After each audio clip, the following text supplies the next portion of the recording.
келесі секундта еркекке айналды.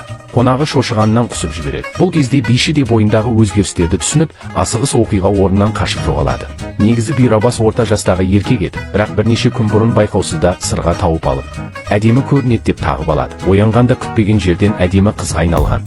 Ол есін жимас бұрын туалетке барып еді. Келесі секундта айғай естілді. Бұл кезде дененің иесі одан да сорлы еді. Оның есімі Лили. Ол бастапқыда мінсіз өмір сүрген, келбеті тәтті, фигурасы ат. Ол мектептегі черлидер еді. Қайда жүрсе де жігіттердің назарында. Егер ол бірдеме ішемін десе, оған тек бірнеше сылбыр қимыл керек, ал ақшасын біреу төлейді.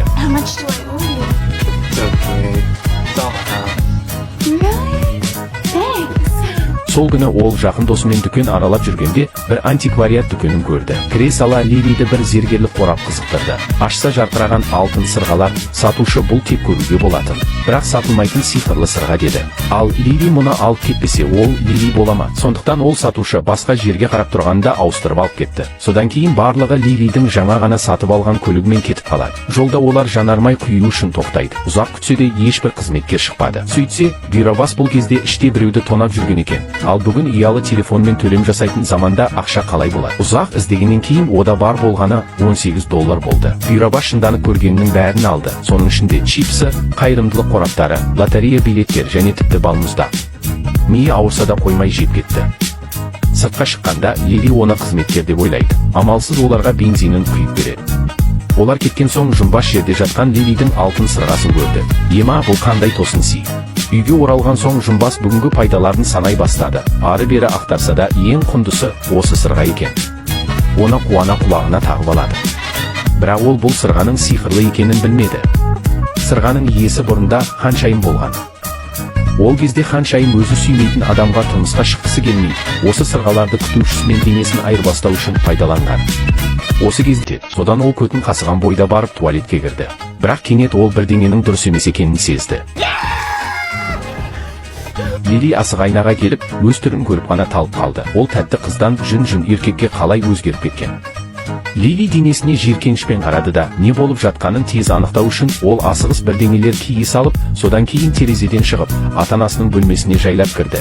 Әкесінің киімдерін ала салып қашты. Сосын ол өзінің ең жақын досы Жүнсарыға көмек сұрап барды. Күтпеген жерден Жүнсары оны хентай деп ойлап бұрыштық спрейді бетіне сарылтатып шашып жіберді. Лилидің ауырғаны сонша баспалдақтан төмен қарай домалап түсті. Жүнсарыға өзін дәлелдеу үшін Лили екеуі ғана білетін кейбір құпияларды айтты. Сонымен қатар Жүнсарымен өздері ғана білетін қимылдарды жасады.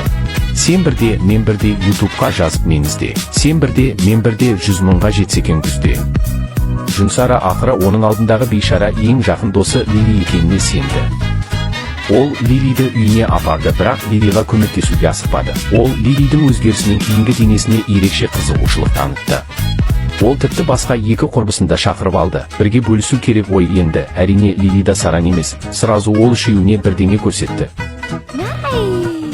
Көз айдын болғаннан кейін барлығы Лилиге шешім табуға көмектесе бастады. Кім Лилиді осындай етіп тастады? Бірақ ойланып отырып, Лили өзін соншалықты мінсіз деп ойлады. Оның қалай жаулары болады?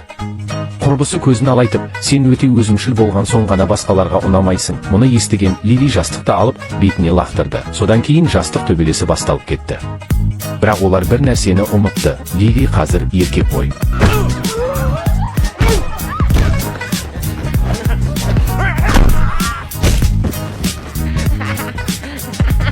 Келесі күні құрбылары Лилиді ертіп оған зиян тигізуі мүмкін адамдарды табуға аттанды. Ең алдымен Томпи. Лили оны бұрын жиі мазақтайтын. Лили Томпиға шын жүрекпен кешірім сұрап, екеуі келіспеушіліктерін шешіп қайта қосылды. Келесі ол сыныптағы Бұйрагүл. Ол Лилиді шынымен де қызғанғандықтан оны қарғағанын мойындады. Бірақ оның оны еркекке айналдыруға қабілеті жоқ.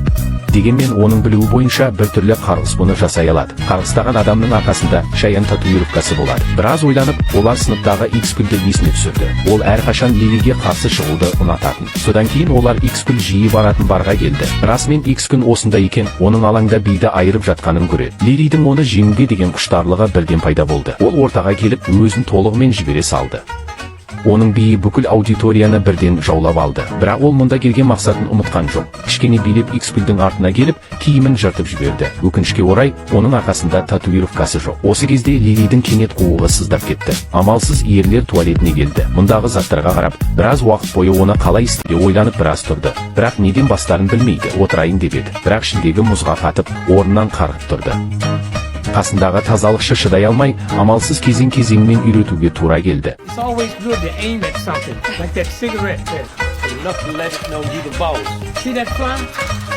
Тазалаушының көмегімен ақыры мәселені шешті. Лили ризашылығын білдіру үшін ағайды кетер алдында бетіне жол еткізіп сүйіп алды. Сыртқа шыққаннан кейін ол бір жігіттің бұйрагүлді мазақтап жатқанын көрді. Лили оның қасына барып, шапалақпен бір тепті. Бірақ оны ұрып болғаннан кейін ол тайып қалды. Жас гангстер ашуланып, оны қараусыз қалған қоймаға сүйреп апарды. Ерлер арасындағы шайқасқа шақырды. Лили құрбы қыздарының көмегімен төбелесуден басқа амалы қалмады. Ол әдетте қыздар қолданатын әдісті істетті. Алдымен тырнап, сосын тістеп, сосын шаштарын жұлды. Осындай шабуылдан кейін кішкентай гангстер қарсы тұра алмады.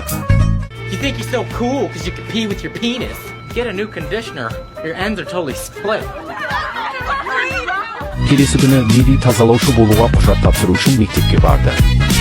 Мақсаты жігіті Майкқа жақындап өзінің өзгергенін түсіндіру еді. Бірақ байқұс жігіттің зәресін алды. Түнде Майк көлікпен жалғыз келе жатты. Ол Лилидің еш себепсіз жоғалып кеткеніне қатты қынжылды. Кенет ол Лилимен денесін ауыстырған бұйрабасты көреді. Ол оны асығыс тоқтатып, сезімін білдірді.